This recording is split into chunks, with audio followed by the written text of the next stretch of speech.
Shikha Srivastava from mathematics farm. आज हम लोग क्या पढ़ेंगे? आज हम लोग class 8 chapter 7 that is comparing quantities में एक्सरसाइज 7.2 का क्वेश्चन नंबर 1 सॉल्व करेंगे। और ये मैं अपडेटेड एनसीईआरटी सिलेबस 2023 के अकॉर्डिंग आप लोगों को पढ़ा रही हूँ। So question is, during a sale, a shop offered a discount of 10% on the marked prices of all the items.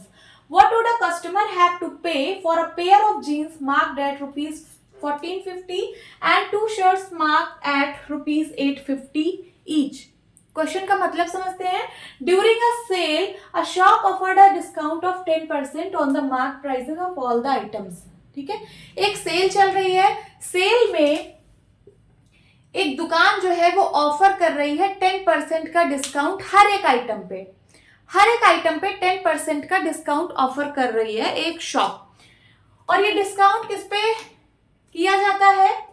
तो वो मार्क प्राइस पे किया जाता है। ठीक है, मार्क प्राइस का मतलब आइटम का जो प्राइस मार्क होता है। जैसे आप ये देखिए, जैसे आप जीन्स खरीद रहे हो, ये जीन्स 1450 की है ना, तो ये 1450 उस जीन्स का प्राइस ऐसे मार्क किया रहेगा कि ये इतने रुपए की जीन्स है, उस पर मार्क रहेगा, लिखा रहेगा। तो इसी पे हमको डिस्काउंट मिल रहा है। कितने परसेंट का? 10% का। What would a customer have to pay? तो कस्टमर को कितना पे करना पड़ेगा? For a pair of jeans marked at rupees 1450 and two shirts marked at 850 each. ठीक है, कस्टमर को कितना रुपए पे करना पड़ेगा अगर वो एक जीन्स खरीदा है 1450 की और टू शर्ट खरीदा है 850 रुपीस की।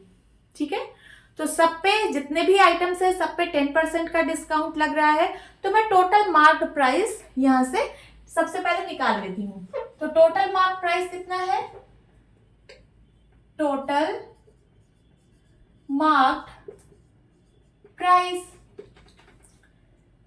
ये जीन्स का है रुपीज 1450 एंड टू शर्ट है 850 का। तो यहां लिख लीजिए रुपीज 850 प्लस रुपीज 850, तीनों को ऐड कर दीजिए तो टोटल मार्क्ड प्राइस आ जाएगा।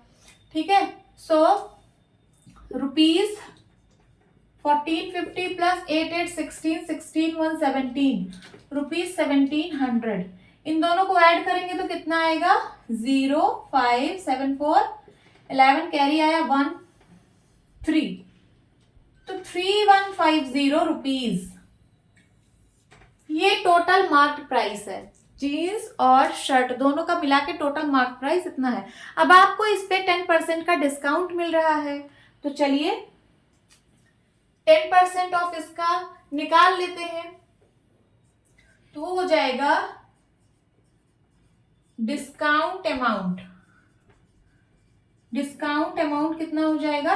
10% ऑफ रुपीज 3150। कितने रुपीस की छूट मिली? 10% ऑफ इतने की। चलिए इसको सॉल्व कर लेते हैं। सो 10/100 इंटू ऑफ का मतलब इंटू रुपीज 3150। 10 से 10 कैंसिल, 10 से 10 कैंसिल, कितना आ गया मल्टीप्लाई करके? 315 बन जा 315 रुपीज। तो 315 क्या आया? ये डिस्काउंट अमाउंट आया। मींस इतने रुपए की आपको छूट मिल रही है।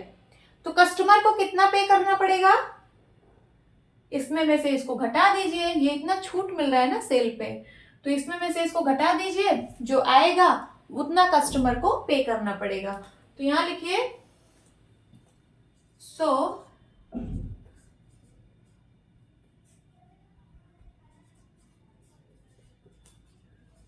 Customer have to pay amount is equals to rupees 3150 minus rupees 315। Subtract करिए, 10 में से 5 गया 5, यहाँ बचा 4, 4 में से 1 गया 3, देन उसके बाद यहाँ है 11, 11 में से 3 गया 8 और यहाँ है 2, 2835 रुपीज कस्टमर को देने पड़ेंगे। This is the answer. अगर सेल ना चल रही होती तो कस्टमर को इतना रुपए देने पड़ते, ₹3,150, बट 10% का डिस्काउंट चल रहा था, तो 10% का डिस्काउंट जब इस पे मैंने किया तो वो आया ₹315। तो ₹315 का डिस्काउंट मिल गया, तो अब कस्टमर को कितना रुपए देने पड़ेंगे, तो ₹2,835 उसको पे करने पड़ेंगे। This is your answer. Hope students आपको ये क्लास अच्छी लगी होगी। मिलती हूँ अपनी नेक्स्ट वीडियो में, तब तक के लिए bye bye and take care.